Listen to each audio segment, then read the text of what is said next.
आज मैं आपको भारत पशुधन ऐप मोबाइल एप्लीकेशन में एनिमल ब्रीडिंग मॉड्यूल के बारे में बताऊंगा। थोड़ा सा जल्दी से देखते हैं इसको। एनिमल ब्रीडिंग मॉड्यूल में जाते हैं। इसके बाद सबसे पहले हम आर्टिफिशियल इंसेमिनेशन में जाते हैं। इसके बाद आप एनिमल को ओनर के नाम से भी सर्च कर सकते हैं, या टैग नंबर से कर सकते हैं, या ओनर के मोबाइल नंबर से कर सकते हैं। मैंने ओनर के नाम से सर्च किया है। ये ओनर आ गए हैं। इसमें से हमें जो फर्स्ट एनिमल है इसकी एआई करनी है। देखिए मैंने एआई करनी है।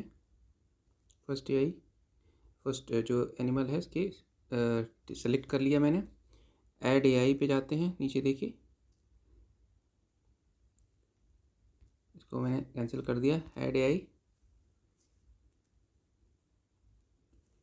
एआई पे चलेंगे तो ये एनिमल की जो ब्रीडिंग एक्टिविटी है वो पीछे की अपडेट नहीं है। तो एनिमल प्रेग्नेंट है या नहीं है, तो ये ऑब्वियसली प्रेगनेंसी फेल्ड है, तभी हम एआई करने जा रहे हैं। मिल्किंग स्टेटस इसका ड्राई है, दूध नहीं दे रहा है। करंट लैक्टेशन जो है 7th है, सेव कर दिया मैंने।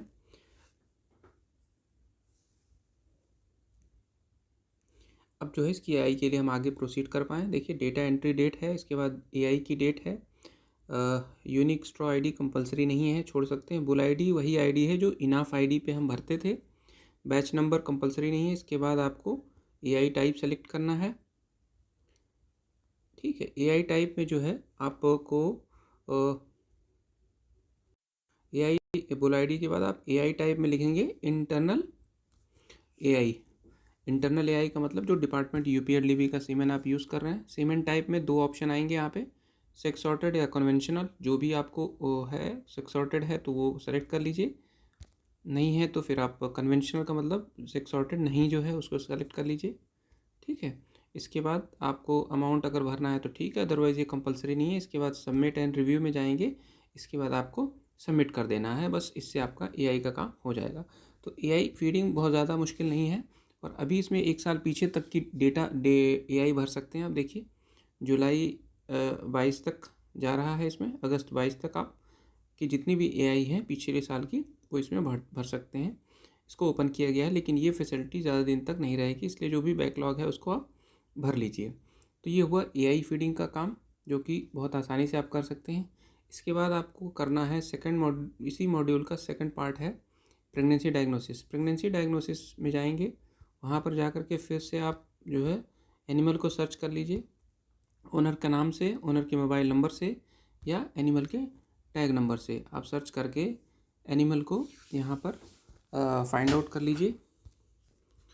देखिए इनके जो है दूसरी जो बफलो है इसको हमको पीडी करना है। जैसे ऐड पीडी नीचे देखिए सबसे नीचे लिखा हुआ है, उसको हमने क्लिक किया। पहले एनिमल को सेलेक्ट करना है, फिर ऐड पीडी। इसका भी जो है वो पहले की जो डेटा है वो अप्रूव भरा नहीं है, इसलिए वो पहले का चीज़ें को अपडेट करवाता है। ठीक है, तो मैंने पहले की ब्रीडिंग एक्टिविटी इसकी जो थी उसको अपडेट किया है।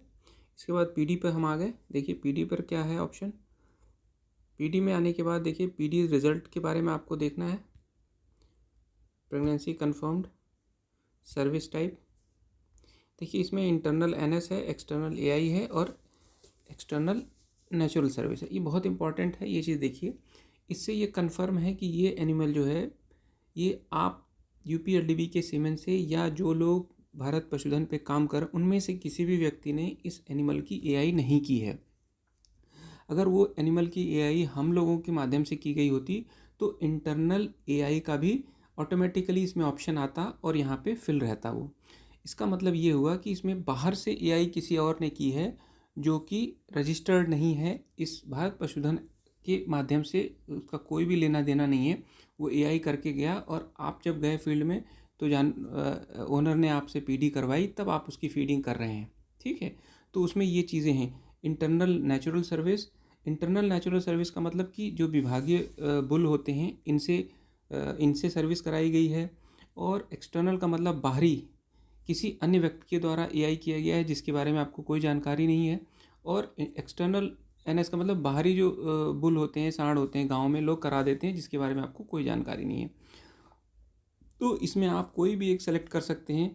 मान लीजिए एक्सटर्नल एआई का ऑप्शन आपने सेलेक्ट कर दिया, किसी और से करवा, उस कंडीशन में आपको केवल प्रेगनेंसी मंथ जो भी आप फिल करेंगे, करने के बाद वो आपको इसमें फिल कर देना है और इसको रिव्यू सेव करना है और आगे इसका सबमिट कर देना है।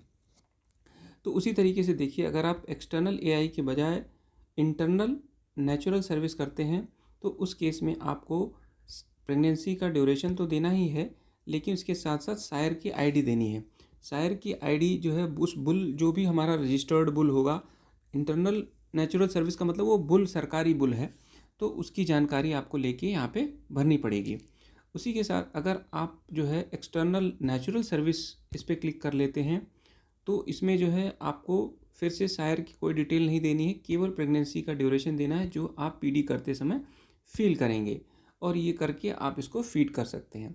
अगर आपके इस एनिमल पे एआई किसी भारत पशुधन ऐप चलाने वाले प्राइवेट मैत्री ने किया होता, फीडिंग की गई होती, तो यहाँ पर एक चौथा ऑप्शन आता, वो होता इंटरनल एआई का। ध्यान दीजिएगा, उस केस में आपको यहाँ पर कुछ भी नहीं भरना है, यहाँ पर अपने आप ऑटोमेटिकली इंटरनल एआई लिख के आएगा और आपकी पीढ़ी जो है सेव हो जाएगी उसी से।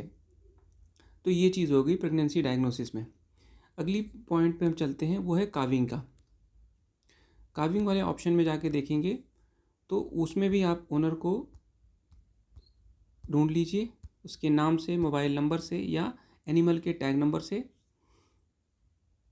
जैसे ही आप टैग नंबर से सर्च करेंगे, इसमें क्लिक कर लीजिए, सेलेक्ट करिए एनिमल को, ऐड काविंग में जाइए,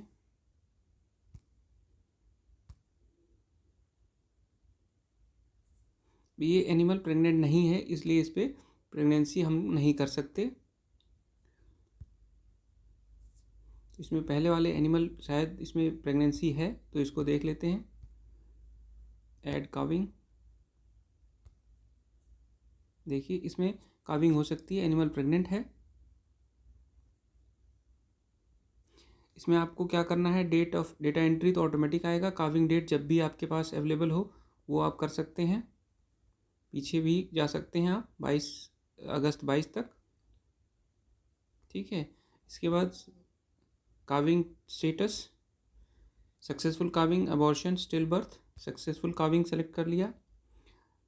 सर्विस टाइप, देखिए सर्विस टाइप, इसमें भी ये एनिमल प्रेग्नेंट हुआ है लेकिन इसकी जो है एआई विभाग द्वारा नहीं की गई थी, ये बाहर किसी के माध्यम से हुआ है एआई और प्रेगनेंसी हुई है, लेकिन इसकी एंट्री काविंग की आप विभागीय माध्यम से कर रहे हैं। इस केस में इसीलिए आपको इंटरनल एआई का कोई ऑप्शन नहीं आ रहा है। अगर ये इंटरनल एआई से प्रेग्नेंट हुआ एनिमल होता तो ऑटोमेटिकली यहाँ इंटरनल एआई का ऑप्शन आता, जो कि आपका सफिशिएंट होता, फिर उसमें कोई भी डिटेल देने की ज़रूरत नहीं होती। सपोज़ मैंने सेलेक्ट कर लिया एक्सटर्नल एआई, उस केस में आपको एक्सटर्नल एआई की केस में आपको बुल आईडी देना होता है लेकिन कंपलसरी नहीं है। Number of calves born, single calf, और ease of normal, save and next. अब देखिए इसमें आ गया। अब जब काविंग हो जाती है तो उसमें काफ की डिटेल भी भरनी होती है, उसके लिए आपको काफ 1 में जाइए, क्या tagging, are you physically ear tagging the animal, अगर येस करेंगे तो आपको ईयर टैग नंबर देना कंपलसरी है। फिर उसका सेक्स भी बताना है, उसकी लेंथ यहाँ पे भरनी है आपको 23 सेंटीमीटर, 32 सेंटीमीटर, तो 35 kg वेट ऑटोमेटिकली आ गया इसका। उसका फ़ोटो लेना है आपको, यहाँ से देखिए आपको कैमरा ऑटोमेटिकली यहाँ से ऑन करके ऑन हो गया, आपको यहाँ पे फ़ोटो लेनी है। फ़ोटो लेने के बाद ओके करना है।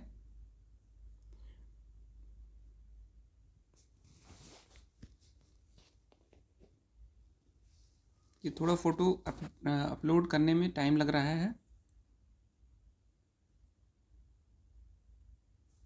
ठीक है, और इसके बाद जो है आपको इसमें, अगर आप यस टैगिंग करते हैं तो टैग नंबर कंपलसरी, अगर नो कर देते हैं कि सपोज़ एनिमल ओनर ने मना कर दिया कि टैगिंग नहीं होनी है, तो उस केस में आपको ईयर टैग देना कंपलसरी नहीं है, बस ये लिखना है कि क्यों ईयर टैगिंग आप नहीं कर रहे हैं।